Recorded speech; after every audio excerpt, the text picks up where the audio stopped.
Regardons une courte vidéo sur l'installation et le fonctionnement du Dreroof Pro 2. Commençons par le fil de terre. Connectez la pince crocodile à un point de mise à la terre approprié. Connectez l'autre extrémité à la rallonge de terre de 50 mètres. Les connexions à la terre sont très importantes. Insérez les piles en retirant d'abord les couvercles des compartiments à piles. Placez ensuite les piles en veillant à ce que les points d'identification positifs se trouvent en haut point. Remettez ensuite en place les couvercles des compartiments à piles, en veillant à les reconnecter correctement. Connectez l'autre extrémité du fil de terre à la borne de terre du Dreroof Pro 2. Il est maintenant temps d'assembler les tiges d'extension et l'électrode. Vissez les deux tiges d'extension de la section centrale ensemble. Ajoutez ensuite la section d'extrémité. Dévissez l'écrou de blocage pour pouvoir fixer l'électrode. Fixez l'électrode, puis remettez l'écrou de blocage en place et serrez-le.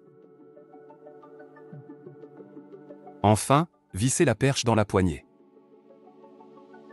Alignez les points rouges et fixez le fil d'interconnexion à la prise de connexion de la sonde de test en appuyant dessus.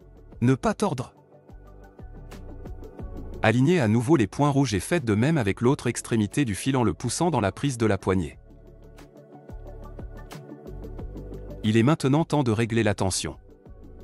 Vous pouvez le faire soit en sélectionnant l'une des normes de test disponibles intégrées à l'appareil, soit en choisissant le mode manuel et en entrant la tension manuellement. Il est important de noter que nous ne recommandons aucune norme particulière, car il incombe à l'inspecteur de vérifier que la tension utilisée est conforme à la rigidité diélectrique et à l'épaisseur du matériau.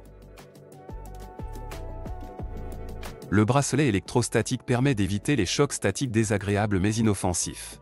Branchez le câble dans la poignée et fixez le bracelet autour de votre poignet. Nous sommes maintenant prêts à commencer les tests. Commencez par balayer l'électrode sur la zone de test. Appuyez sur le bouton de la poignée et maintenez-le enfoncé, puis appuyez sur X pour maintenir le bouton de la poignée en position de marche. Appuyez à nouveau sur le bouton de la poignée pour le relâcher. Lorsqu'un défaut est détecté, l'instrument émet une alarme et l'écran s'allume en rouge. Utilisez le coin de l'électrode pour identifier l'emplacement du défaut. L'étincelle doit être visible à l'œil nu. Marquez l'emplacement du défaut et poursuivez le test.